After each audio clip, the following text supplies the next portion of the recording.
Hey guys, Corey here with Hip Kit Club and Mixed Media Monday.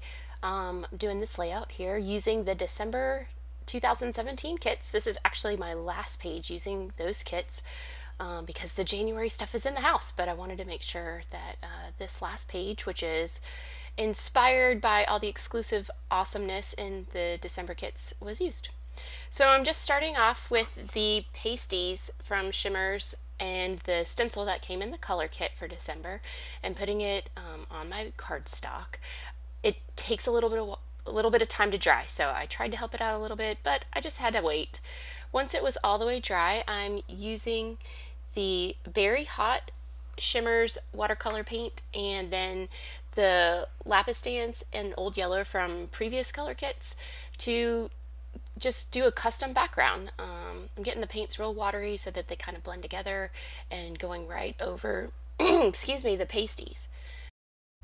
The pasties does not act like molding paste. It does in that it works great with a stencil, but it acts more like a resist. The modeling paste, the molding paste, it actually kind of takes up the color, which is kind of cool.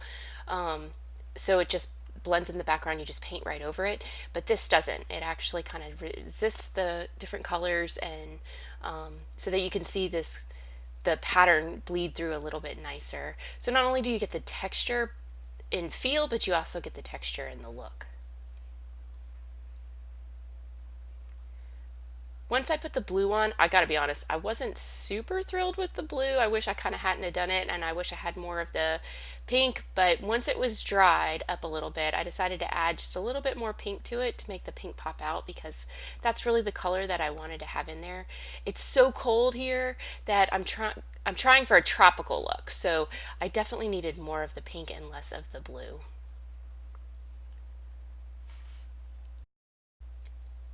The heat gun really didn't help dry this at all. I had to just be patient and wait, which was not any fun. So I just moved it to the side and decided that I could go ahead and start uh, embellishing my page without the actual page. So I knew what I was going to do was use all of these great flowers out of the kits and just kind of frame off this photo is of my daughter at the beach. And so to kind of go with that tropical theme, I figured I'd use just about every flower I could, frame out around the flower and stick it right down in the middle of my cardstock. So it actually was a pretty easy thing to do, not having the background dry, to be able to just, you know, go start with the photo and work my way down.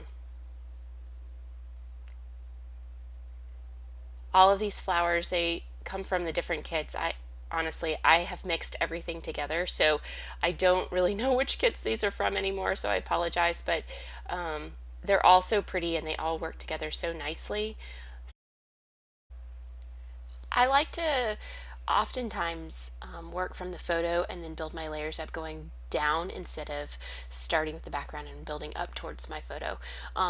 It just makes so it's really nice because you can see how everything's going to look and you keep adding and building, kind of going down, saying, oh, I need more color over here, over there.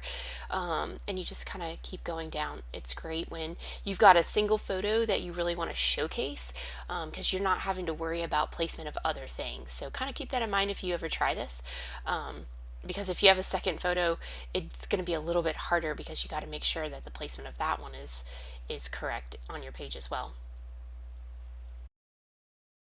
I love using all of these um, die cuts because I'm able to use ones that I would not typically use by layering this way.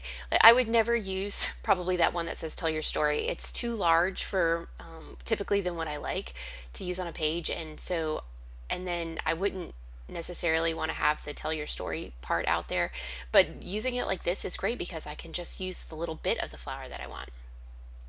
So my page is just about dry. I am going to use my heat gun to kind of finish it off because I'm so impatient. I don't want to wait anymore. And so this way too, I can go ahead and get my photo on the page and kind of see how it looks all coming together. I like these stickers. There's a few more cool little pieces I want to put out there. And I realize that as I'm doing that, I need to go ahead and adhere down my photo and that whole stack of die cuts and make sure that they're all in there together. But so nothing moves around too much.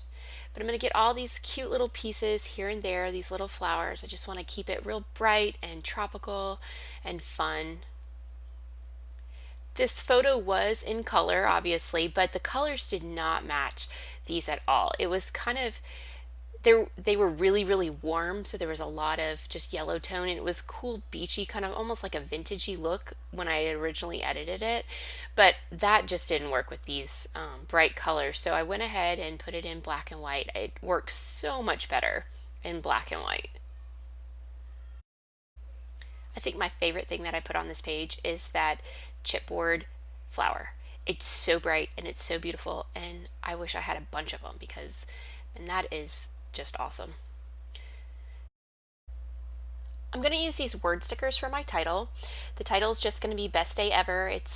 I don't have any other words really to say about this page right now. I'm hoping something comes to me, but the other part of journaling on this page was there was so much texture that I really didn't know where I was going to put the journaling. So as of right now, I'm going to leave it as it is, with just the title and the date and the picture. And if something comes to me later on, I'll go ahead and add it. Guys, seriously remember to at least date your pages. I've learned from doing some remade pages of my first album that the date is so important. So make sure you guys do that.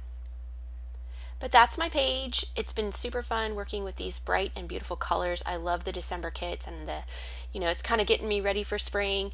And then I loved working with the pasties and then the shimmers watercolor paints. Hope you guys enjoyed it. If you have any questions, please leave me those in the comments and I'll get back to you. And otherwise, you can find me creatively on Corrie J Creative on Instagram.